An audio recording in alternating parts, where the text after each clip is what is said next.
Hello viewers, I'm your host Uzma Jafri with another episode of South Asia Focus. Let's begin the show. On several occasions, Pakistan has been accused by Afghan administration of colluding with the Taliban. Kabul blames Islamabad for the rising violence and instability in Afghanistan. Pakistan, on the other side, maintains that it wants peace at its western border. It supports the Afghanistan peace process and advocates ceasefire between the two warring sides. But that's its public face and stance. Privately, it has been holding talks and meetings with the Taliban despite Kabul's reservations. Recently, Pakistan Foreign Minister Shah Mahmood Qureshi hosted a Taliban delegation in Islamabad. Have a look.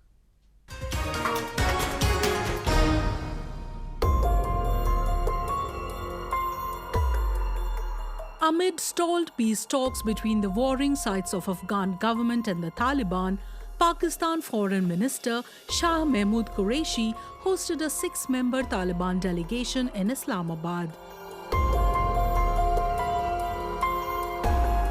The meeting came in line for further strengthening a relationship which many describe as unethical and suspicious. But this wasn't the first time.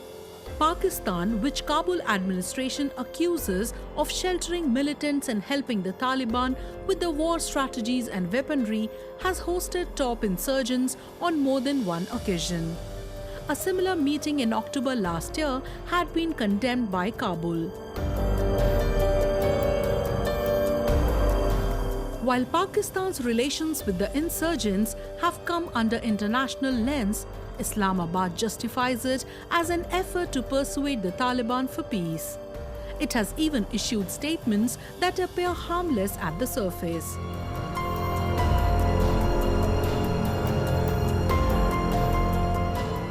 हमने अहाता किया कि अक्टूबर 2019 से लेकर अब तक क्या पेशरफ्त हुई है, कहाँ कामयाबियां हासिल हुई हैं और अभी भी अगर कोई पेचीदगियां हैं तो वो क्या हैं और उनका हल कैसे निकल सकता है। हमने जो आपस में तबादला ख्याल किया उससे मैं पुरुमीद हूँ कि इंशाअल्लाह मुस्तक़बिल करीब में मुश्किलात के बावजूद, और इसमें कोई शक नहीं कि स्पॉयलर्स मौजूद हैं, उसके बावजूद मैं पुरुमीद हूँ कि रास्ता निकल सकता है। और मैंने देखा है कि उस रास्ते को हमवार करने के लिए ये ज़हनी तौर पर और कल्बी तौर पर मुझे तैयार और आमादा दिखाई देते हैं। Its actions, however, have not been a reflection of its claims. Pakistan's role in providing safe havens to terrorists has been questioned by many countries across the world. Some observers have even held it responsible for the prolonged war in Afghanistan. They say that Pakistan doesn't want a peaceful and stable Afghanistan for its larger interest with its allies, and negotiation exercise is a deception. Pakistan might say that it has contributed to the success achieved in peace process, but international observers believe that it was the sustained US pressure, not Islamabad's meetings, that brought Taliban to the table. Taliban, on the other side, have intensified its violence across the country. Regular attacks have further hampered the peace process that suffered bottlenecks after disagreements cropped up over the release of last 320 prisoners. They are unabated. They have been killing civilians and government personnel alike. People narrating horrific tales has become an everyday incident.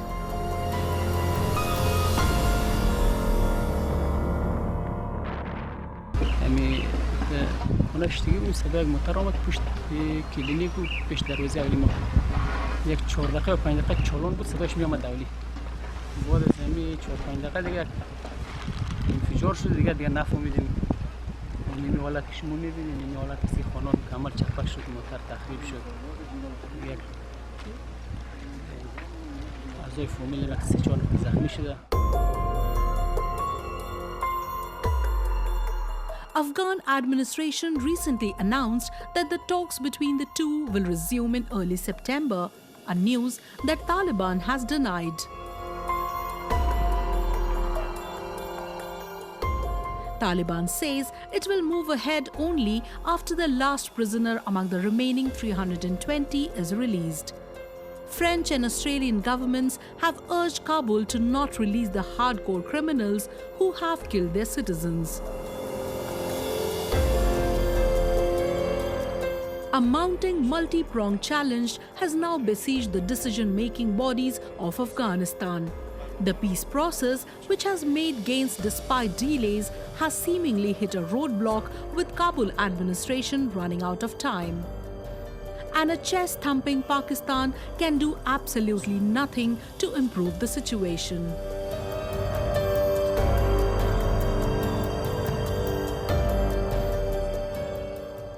We are now joined by Dipankar Sen Gupta, a university professor and an expert on the South Asian geopolitics.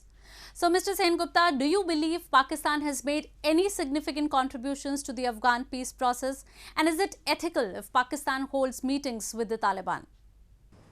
Look, everybody knows that Pakistan has done everything in its power to sabotage the peace process. Is it ethical for the Pakistanis to meet the Taliban or have a meeting with the Taliban? The answer is no. But the Pakistanis are disguising this or basically trying to say that they are basically contributing to building peace.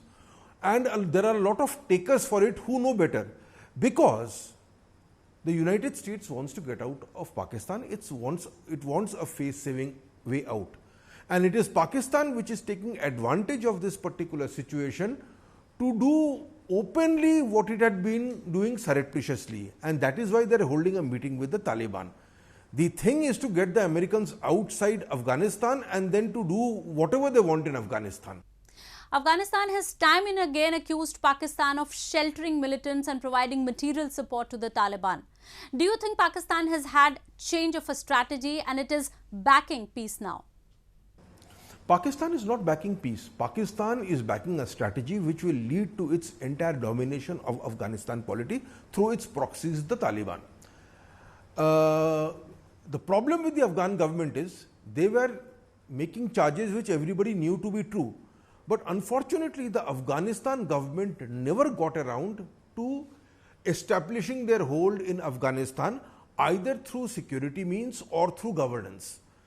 Under those circumstances, when a government is completely dependent on others for its revenues as well as its security, then after some time people tend to get tired. So while their charges are true, the inability of the Afghan government to do anything in this regard has made their charges seem irrelevant. Moving on. As floods continue to wreak havoc in South Asia, 1/3 of Bangladesh is now submerged deep underwater. Scores have lost their lives and millions others have been displaced as a result of a prolonged monsoon. According to the Weather Department, the situation will not change despite extensive evacuation and relief drives, as heavy rains are expected till early September.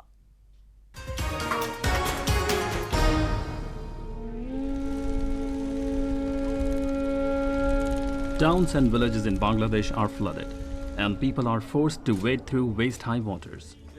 Habitations are overwhelmed with water as incessant downpour has destroyed everything, from shelters to farming to livestock.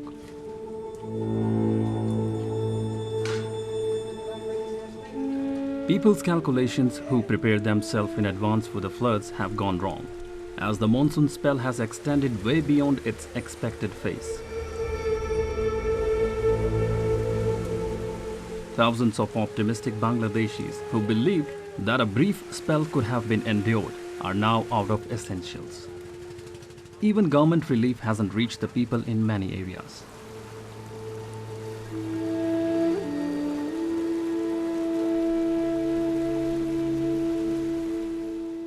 বন্যায় আমরা অনেক কষ্টতে আছি। এক মাস যাবতে বাজার ঘাট করতে পারি না, এমনকি করতে পারি না, খাওয়া দাওয়া করতে পারি না, বাচ্চা কাছে অনেক লেখাপড়া করাতে পারি না, অনেকে বাড়ি ঘর ছেড়ে চলে গেছে। আমরা অনেকে যাবতে অনেক কষ্টতে এই বাড়ি ঘরে। As per the local media reports, around 170 people have died and millions have fled their homes. Around 17% of Bangladesh remains underwater throughout the year, which is needed for environmental balance in the country. But the annual flood increased the water level by 18%, thereby inundating 35% of the country. The issue resurfaces every year, but Dhaka hasn't been able to come up with a concrete and sustainable solution even now.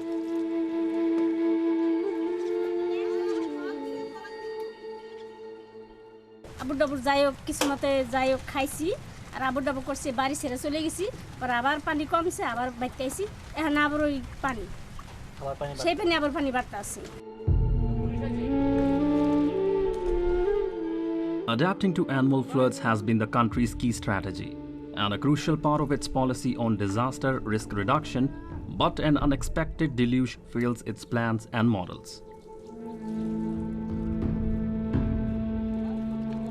People in parts of the country where the disaster has taken a heavy toll on lives and infrastructure say that they have never seen something like this year's floods.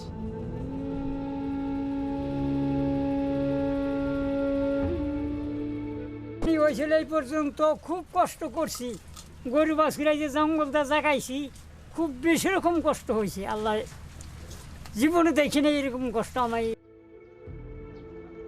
Other parts of South Asia too have been severely affected by the torrential rains. Millions have been displaced.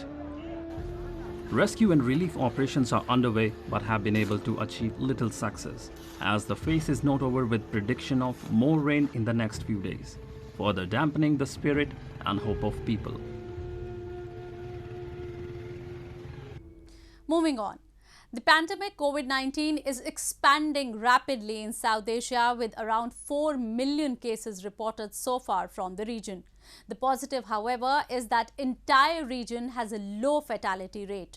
The second most populated country, India, which has conducted over 40 million tests, has a fatality rate of 1.8% and a recovery rate of 75%.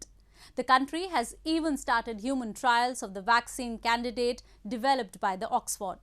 The fight against the virus is relatively weaker in other South Asian countries, with Pakistan, Bangladesh, Afghanistan and Nepal keeping everyday testing numbers low.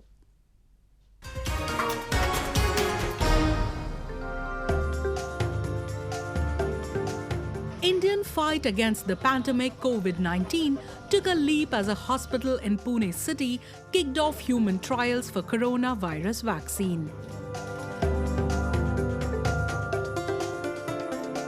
The vaccine candidate developed in Oxford University and manufactured at the Serum Institute of India gave the first doses to 2 volunteers.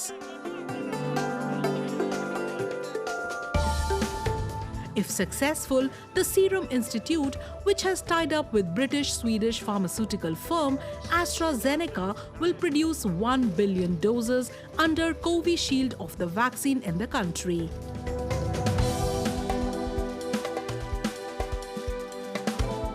Out of the 5 candidates, 3 had antibodies, so they were not eligible to take vaccine, and 2 who were negative for both, they have been given the vaccine. Both are males. After giving the vaccine, after half an hour, if their vitals are stable, they will be going home.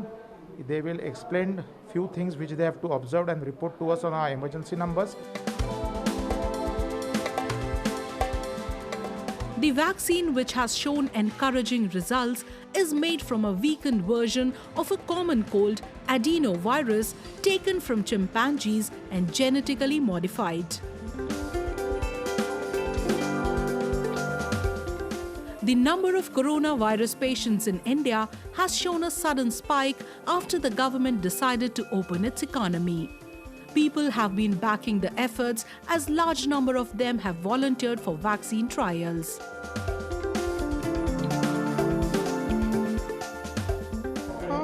Excitement आहे की youngster म्हणून मी देशासाठी आणि अशा पॅन्डेमिकच्या सिच्युएशनमध्ये काहीतरी आपण करू इच्छितो.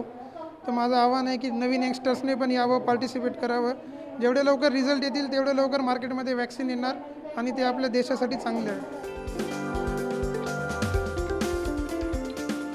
Meanwhile, Russia, which claims to have prepared the first effective response against the virus, is in talks with India for a large-scale production of its Sputnik vaccine. While India has been taking leaps towards finding a permanent solution, its fight against the virus, despite huge population, has been commended by major international organizations, including United Nations. And escalated testing has helped it find and treat more patients in time, while the country's fatality rate has come down to 1.82%. Its recovery rate is over 75%. The worry, however, is with the smaller countries that have not been able to conduct enough tests. Afghanistan and Nepal haven't been able to find the real number of patients owing to a weak health system. Pakistan, which claims that its lower numbers are due to its smart lockdown strategy, has been opposed by observers, saying that the results have been so due to misreporting and inadequate testing.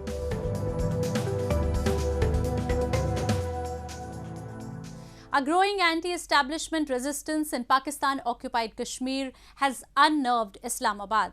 It has unleashed barbarity to muzzle the voices of dissenters.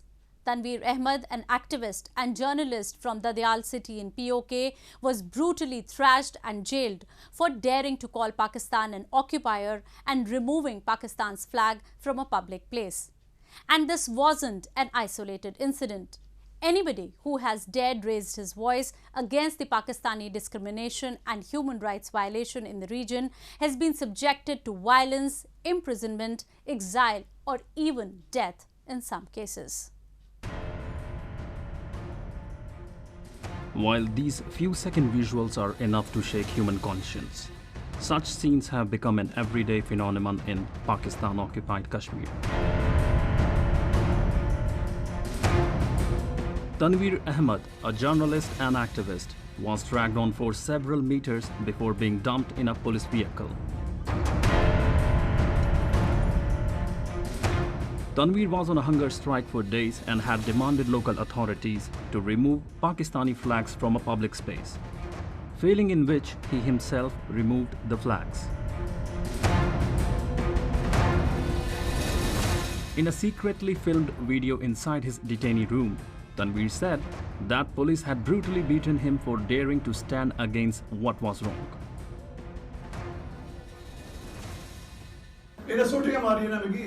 Police ने हाँ जी road में मारी है बाद जीता तो थाने जी पुनः रास्ते उठा भी मारने रहे रास्ते भी मारने रहे मुकेशों के मारने रहे और इथा भी जिला इथा लखने इथा भी मारने रहे.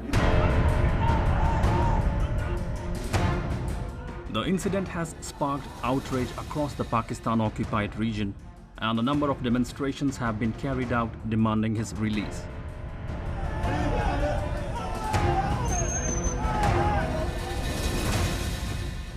The protests are gaining momentum with people from all sections of society joining in. The people say police also arrested the youths who had raised slogan against Pakistan's Prime Minister Imran Khan.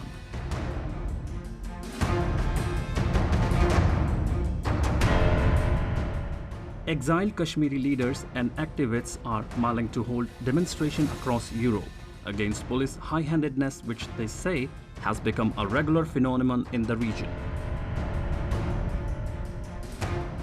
It's high time that the authorities in Pakistan as well as in Muzaffarabad understand and realize the dangers that accompany such acts of terror. If these acts are not remedied, then things may escalate. We are in the process of consultation at the moment to organize a series of demonstrations across the globe to condemn these police excesses if it is not addressed, then things will escalate, and the responsibility would lie on the people on the government of Muzaffarabad as well as the responsible people of Pakistan. Pakistan's insecurity against Kashmiri activists, both political and social, has manifested in its extrajudicial operations over the years. It has preemptively targeted and suppressed the voices demanding rights and freedom in its illegally occupied regions of POK and Gilgit-Baltistan.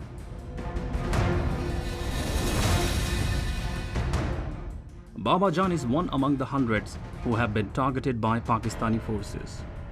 Baba Jan has been languishing in jail for years now.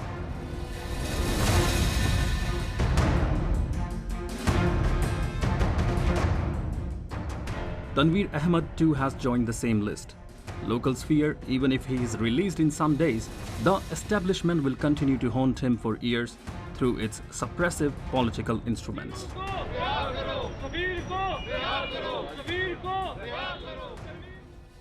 Next, we move to India to witness this year's celebrations of Ganesh Chaturthi, the most awaited festival in the southern and western parts of the country. Celebrated in the honor of Hindu Lord Ganesha, also regarded as the god of wisdom, the festival is a complete mixture of culture, history and vibrancy. Though the festival is observed in a grand manner, but this year, amid the pandemic, its celebrations were kept a low-key affair.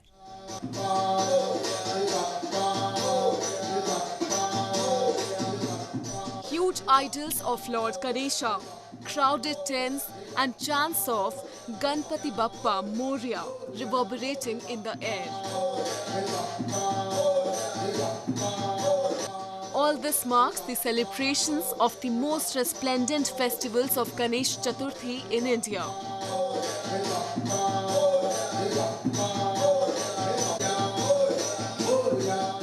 Every year, people set up huge pandals, a temporary shed where they install a beautifully crafted idol of the elephant-headed god.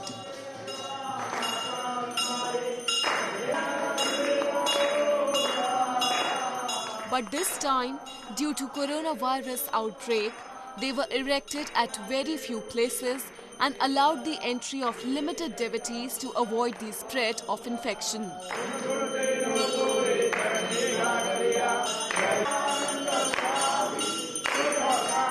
In western Mumbai city, a religious body like every year erected a pandal but didn't compromise with safety. It installed sanitizer and temperature measuring machines and urged people to properly follow the social distancing norms.